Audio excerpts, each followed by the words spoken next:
이번엔 제3지대 소식입니다. 국민의당 안철수 후보 과학기술을 이번 대선의 핵심 화두로 삼고 있죠. 대선 후보 토론이 시작되면 과학기술 콘텐트 토론으로 승부를 보겠다는 계획입니다. 마찬가지로 과학 입국을 강조하고 있는 인물이 또 있는데요. 손학규 전 바른미래당 대표입니다. 두 사람이 만날지도 관심사인데 박주루 마커가 주민에서 관련 소식 짚어보겠습니다.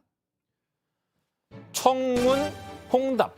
청년이 묻고 홍준표가 답하다라는 뜻입니다. 국민의힘 홍준표 의원이 만든 2030 청년들을 위한 플랫폼이죠. 청년의 꿈 홈페이지에 있는 그 게시판의 이름인데요. 저는 막연하게 2030들만 질문 권한이 있는 줄 알았습니다. 그런데 그 가입 절차에 생년월일 확인은 빠졌나 봅니다. 갑자기 60대 형님이 불쑥 홍 의원에게 질문을 던진 건데요. 주민이 선정한 오늘의 첫 번째 인물, 준표 형에게 질문을 던진 의문의 60대 남성입니다. 청년들이 어떤 생각을 하고 있는지를 다시 한 번 더 진심으로 다가가고 싶어서 그 일을 먼저 그렇게 열심히 하신 분의 이야기를 듣고 싶었습니다. 찰스 형이 묻고 준표 형이 답하다. 청문 홍답이 별안간 찰문 준답이 됐는데요. 국민의당 안철수 후보가 찰스 형이라는 아이디로 글을 올린 겁니다. 질문 내용은 왜 청년들은 홍준표 의원님을 좋아하고 열광할까요? 한 수 배우고 싶습니다 였습니다. 본인 인증까지 거쳤는데요. 안 후보가 청년의 꿈에 글을 남기는 모습을 이렇게 직접 사진을 찍어서 인증샷까지 같이 올린 겁니다. 질문자가 안 후보임을 확인한 홍 의원 답글을 달았는데요. 저도 잘 몰라요. 다만 진심으로 대하고 거짓말 안 하고 공감하니까 그러는 거 아닐까요? MZ세대 이번 대선판 캐스팅 보트로 떠올랐죠. 안 후보는 지난 국민의힘 경선에서 2030의 마음을 얻은 홍 의원의 노하우가 궁금했던 모양입니다. 청년의 꿈이란 플랫폼 자체도 높게 평가하고 있는데요. 기성세대 공간에 방 한 칸 내주듯이 청년을 활용한 것이 아니라 오롯한 청년의 생각과 대안으로 함께하는 공간. 안 후보의 관람평입니다. 별 5개 만점에 4.5개 이상은 준 셈이죠. 홍 의원도 안 후보에게는 상당한 호의를 드러내고 있습니다. 안 후보에 대한 생각을 묻는 질문에 이렇게 더 굿이라고 답을 남겼었는데요. 안 후보를 정치판에서 퇴출해야 한다는 취지의 비판글에도 안 후보는 좋은 사람이라고 옹호했던 바 있습니다. 지난 경선 과정에서도 안 후보와 손잡을 수 있는 사람은 자신뿐이라고 장담했었죠. 안철수 후보하고 연대하는 문제는 우리 당 후보 중에서 홍준표만이 가능할 겁니다. 그 나중에 내 후보 되면 보여드리겠습니다. 안 대표와 나름대로의 신뢰관계도 있습니다. 사실 홍준표 의원 한때는 안 후보에 대해서 이렇게 야박한 평가를 내리기도 했었는데요. 자꾸 처음에 저희들이 어려울 때 안철수 했는데 알라 결혼을 해보니까 나 괴롭히지 마세요. 내가 초등학교 반장 생각하는 것도 아니고 그건 알라.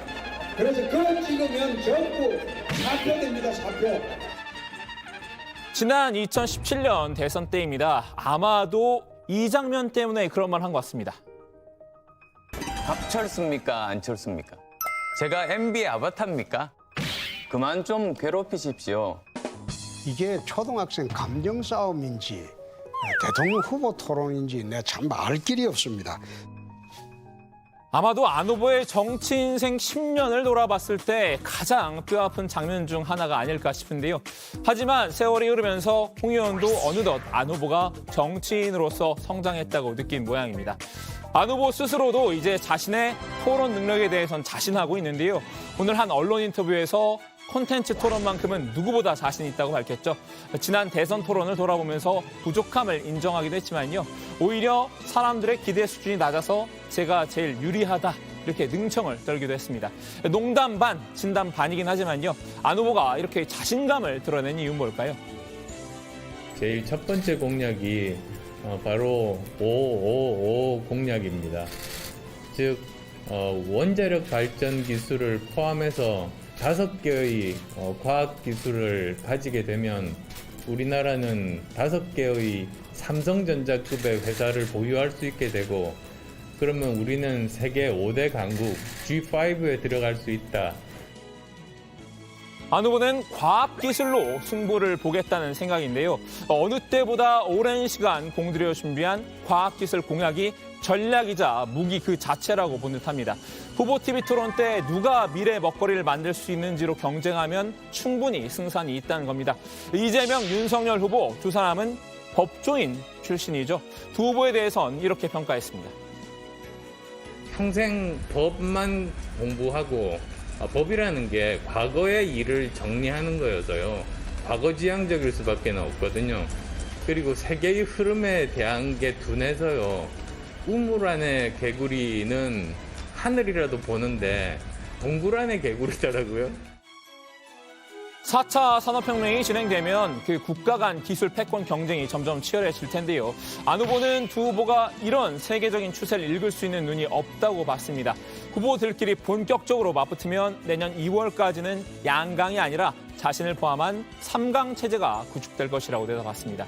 그런데 안 후보가 간과한 후보가 한 명 있는 것 같습니다.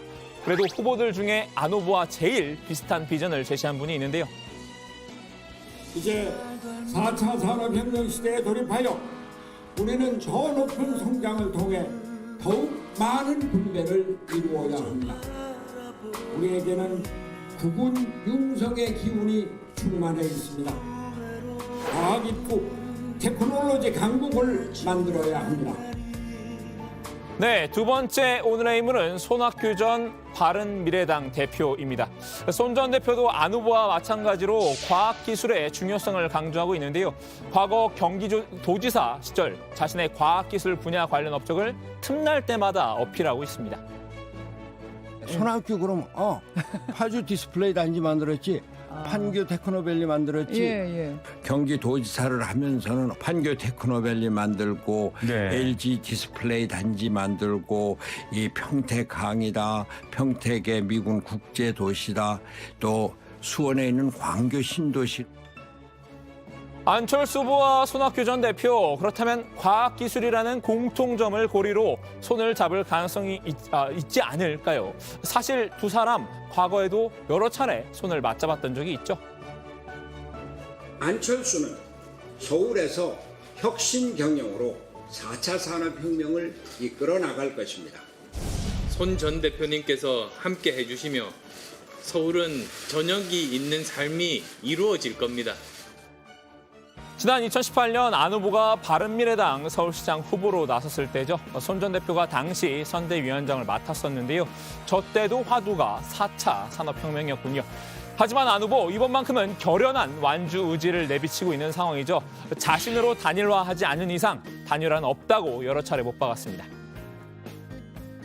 지금 정권 교체를 위해서 제1야당 후보가 되신 분이 양보를 해주신다면 그러면 충분히 압도적인 정권 교체가 가능하게 되겠죠. 손 전 대표도 아직은 떨떠름한 반응입니다. 오늘 보도된 중앙일보와의 인터뷰를 보면요. 안 후보 등 제3지대 후보들과의 만남 가능성에 대해선 답을 피했습니다. 이 자리에서 답변할 질문이 아닌 것 같다고 말이죠. 자, 오늘은 제3지대 후보들 중에서도 비교적 색깔이 비슷해 보이는 이 두 후보를 선정해서 줌인해봤는데요. 제3지대 연대의 장이 열리면 조만간 이 두 사람도 따로 만나지 않을까 하는 조심스러운 예측을 해봅니다. 오늘 주민 한마디 정리합니다. 안철수, 손학규, 과학기술 고리로 만날까?